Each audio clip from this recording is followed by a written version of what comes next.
We're going to have our final speaker for the evening. Let me just check. Hi everyone, my name is Carla and I was head of design at Mobike. So first slide are like short introduction about what is Mobike. So Mobike was the first, bike sharing company, a free floating bicycle bike sharing company. And it's a Chinese product. It's a Chinese brand, and it's the first Chinese brand to innovate and to go abroad. So it consists in the bicycle, the hardware product, the app, the software product, and the backend system that is collecting data and helping the operation and product team to rebalance the bike, to make sure the user will have the right bike at the right place at the right time.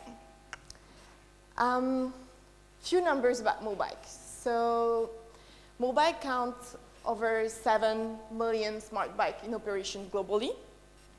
We are over 160 cities in 4 different continents. And there is approximately, for the peak rides per day, 25 millions. We count 100, too many zeros for me. 100 million users. So those numbers are the numbers published right before the acquisition a year ago. So I've been invited here to talk about product design and my experience as a product designer at Mobike. So during those 3 years where I was based in China, my family here, my friends were asking me, like, Carla, what are you doing? And I was like, I am a designer. And systematically, the first answer I was getting was, oh, you're a designer. You must draw really well. So there is this really cool quotation from Steve Jobs that is saying design is not about the way it looks and feels. Design is about the way it works. And for me, product design works as a game. So as any game, the first thing to do is to set rules. And I think we almost all here live in startup environment. We all know that is a lot of work for few people actually working and being involved in the organization. So designers are under a lot of pressure, they have to produce a lot, and most of the time, under rush moment, they are at the end of a project. They are making the nice packaging of it and making sure the user will have a user-friendly experience. But designers shouldn't focus only on production. They should focus, if they want to improve their work and if they want to reverse and be at the ideation process, at the first discussion about the project, rules was for me at Mobike, and for me and my team at Mobike was the solution. So there is 3 main rules.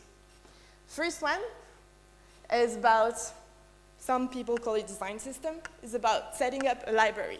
It could go from the Christmas Santa hat to a visual, but this library will help us to swap elements really fast. If we're doing a design for Japan, for Tokyo, for instance, we will use Tokyo landscape. If we were going to be, like, for instance, a visual for the US, we will make sure to have people from different origin in the same visuals. So it was helping us to swap quickly elements, and that could fit, and those elements could be in the environment according to the local cityscape and according to the local culture. The second rules is about combining those elements together. How do we do it? Where do we put the title? Where do we put the main font? And this doesn't come just in app. It needs to be one main guidelines for online. Online is like social media, website, blog post, in-app. So not just the landing page, but how my message will happen.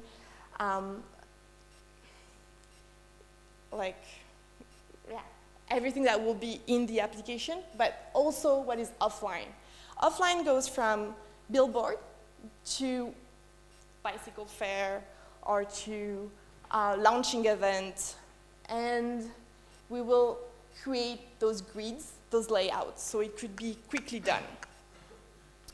Last rules, the third one, is that usually we limit design requests. We limit design and design rules and design system within the design team.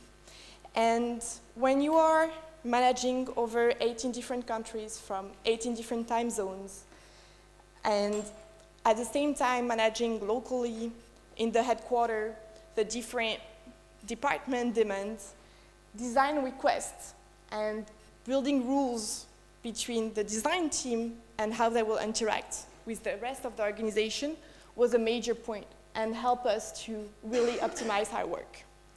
So design requests was basically a formula that was filling what the design was about, for which country, reference numbers, and it was sent to the designer. It was helping to know who, when, where, and when we decided to put this into execution, every design was almost delivered within 3 to 5 working days. So after settling rules, it's important in any game to watch out for the necessary formula to win. And at Mobike, the C-level was focusing into having investment, like is any tech startup. And investment means, like what investors are actually looking at is acquisition number. So how many bikes you have, how many users you have, in which country you are, in which country you're planning to go. And my team and I, we were focusing all our design, all our energy into building products for acquisition. And with some step back now, we observed that after a specific amount of time, users were dropping out. And acquisition today, for me, is as important as retention. And I want to talk with you about this project because at that time at Mobike, the only retention product we had was monthly passes. So my team and I, we took some time to think about what we could do for retention. And the first direct, intimate contact we had with our user was actually all our social media. And when we were looking at what our users were posting on social media, they were posting screenshots of the app. That's in Japan, and it's from Japan to Chile. And they were specifically not like screenshotting the landing page or the My Message page. They were screenshotting the achievement and what they were proud of by riding Mobike. So we came out with this conclusion that we were missing a specific and exclusive relationship with our user. Who doesn't like to feel exclusive? Who doesn't like to feel that this relationship is special and intimate?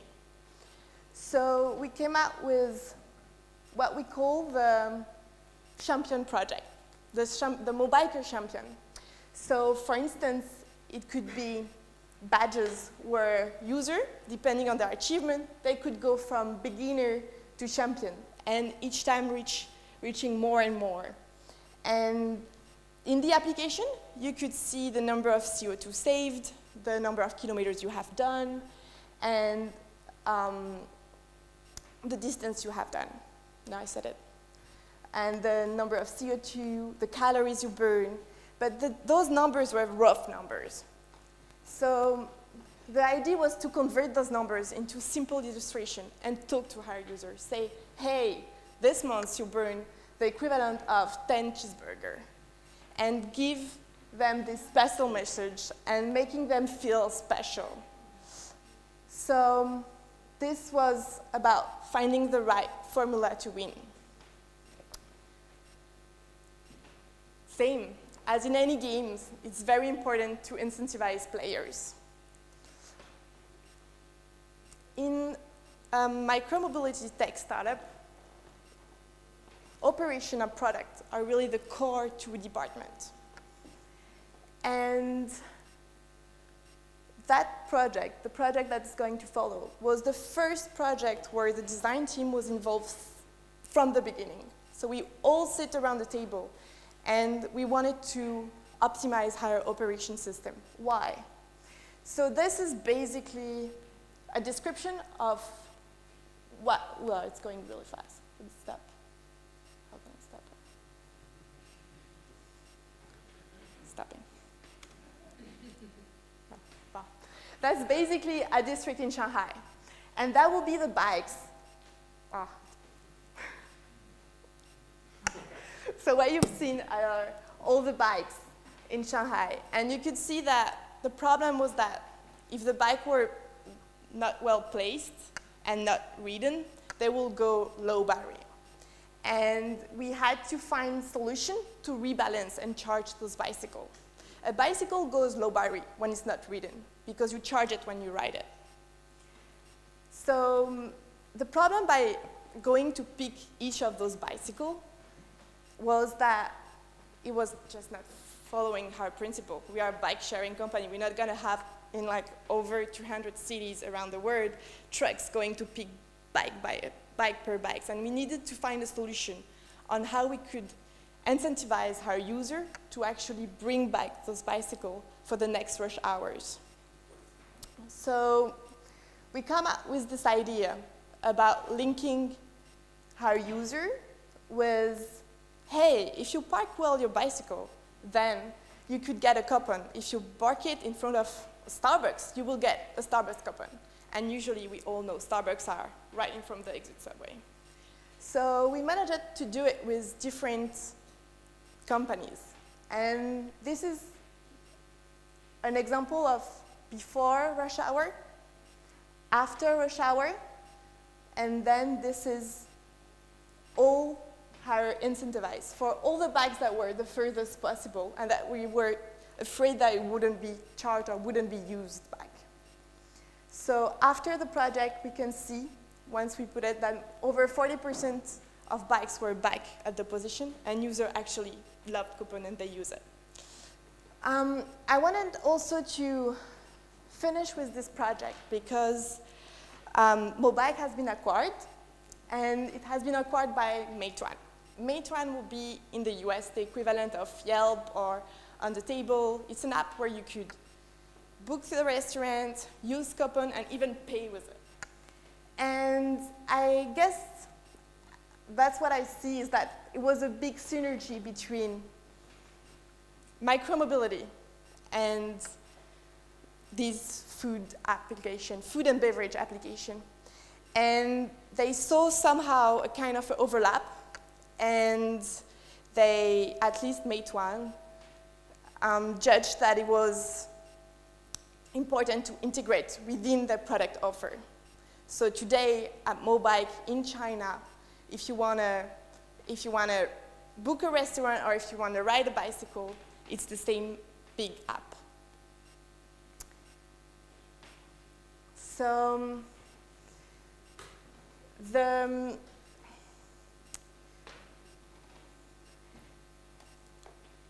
So I was saying Mobike have been acquired by Meituan, and it has been acquired for $3.8 billion. In less than 5 years, Mobike was the first company to raise that many amount of money and to be acquired for this amount of money. And today, Meituan shares are over like $88. And that's, for me, a kind of a successful exit. Right before we got acquired, Meituan went on IPO, and we went on IPO. It's more, I will say, today, most of the micro-mobility companies are all private or going bankrupt. You could have seen and noticed it in Paris, in the streets. And today, my mission was to really give you my definition of product design. And what I want you to have in mind is that for me, product design works as a game where you set the rules, and the rules I showed you improve and optimize the design team work for 60%. it's about finding the right target. And the retention product I showed you was calculated to improve 30% of the retention. And last but not least is about incentivize players. And the product we have done improve operation team by 40%.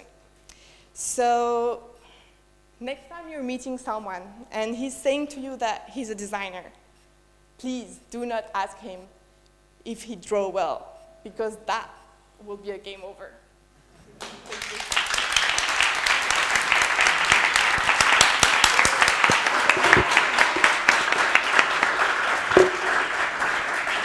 Thank you so much. Does anyone have a question? I mean, I was listening to this and I started hearing about restaurants and bicycles, and it started sounding very familiar to me. So I'm sure I could ask you a bunch of questions as well, but if anyone else in the audience wants to start us off. Okay, yeah, great. Thank you. Hi, so I have a quick question. What are the main challenges you faced? Because I guess designing for two different markets, Europe and Asia, are completely different, so there are some challenges you have faced. Maybe you can talk about it. Sure. So as I was saying, Mobike was the first Chinese company. And the hardest thing for me as a designer was to promote a product abroad that is made in China. And we all have idea about what made in China is associated with. And what is funny is that it has been copied by US companies at the end. But, well, let's not talk about this. The major challenge was, first, people outside China 2 years ago, they had no idea what a QR code was. It was really hard. So when they were seeing the bicycle, they were like looking at it, going around, saying, oh, cool, and just leaving. They wouldn't understand that that's the QR code, and this you need to scan it, and then it will unlock it. So it was mainly, I will say, communication. And now, I mean, we were the pioneer, so it was the hardest. We did like the hardest part about education. And same, as a pioneer, communication was like, unlock a bicycle was a problem. Second was also bicycle parking, because people started to park it everywhere. So it was about like educate user, not only how to use the bike, but also how to park it well. So, and I'm really happy today when I'm walking in Paris and I see that people are more and more improving the way they use this object in the city. And I think it will just keep improving. Thank you. Anyone else? Ready? So in product design, have you ever had problems with dealing with vandalism or vandalism prevention, especially with like bike sharing? We did. Yeah, so like how did you do that in product design? We did it in specific countries, specific cities. And Paris was one of like the worst. I remember always my Chinese colleague asking me, why Parisians are throwing bikes in the sea? No. So we did have vandalism, same in Mexico. We are like selling bicycle parts across all reselling platforms. It's an education part. Every time you're launching in a new city, it's important to talk well to the user, so they could understand that this product is not to destroy, is not to sell, is actually helping them. So we solve it after, I will say, the 12 countries when we launched it in Spain. So we prepared a whole communication plan and saying Mobike is coming to you, sharing people on social media, having the right influencer, doing the right picture. So it went a lot through PR and social media. Yeah. The most important thing was also to have the city with you. Like if the city council was making picture about the bikes, sharing that they were coming to the city and that they were actually helping the city to commute better. So then that was definitely a big plus. But those learnings came after. It came, after maybe the 10th launch. So you didn't do anything within the product itself, it's just more like PR and education and Yeah. things like that. And did it help? Like, were It there any did. results? It did help. I mean, within the app, you can also communicate. So for instance, in Australia, when we were launching in Sydney, helmets were mandatory. So we were not just only having on the street bicycle with helmet, but when you were opening the app, there were an overall education process to say, hey, if you're using the bicycle, you must wear the helmet. So we did use some communication within the app, but the hardest was because the people that were vandalizing the bike were not actually the user of the bike. Yeah. They didn't see yet the benefit of having the bikes in the city. All right, thank you. Anyone else have a question? Yeah?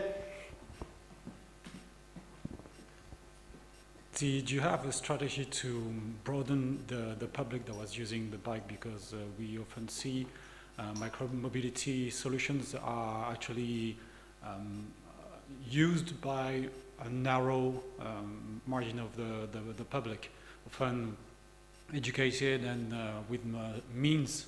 And so at the end of the day, since it's supposed to be some kind of public service, did you have a strategy to reach people in the suburb with low income and other aspects that would mix up your public?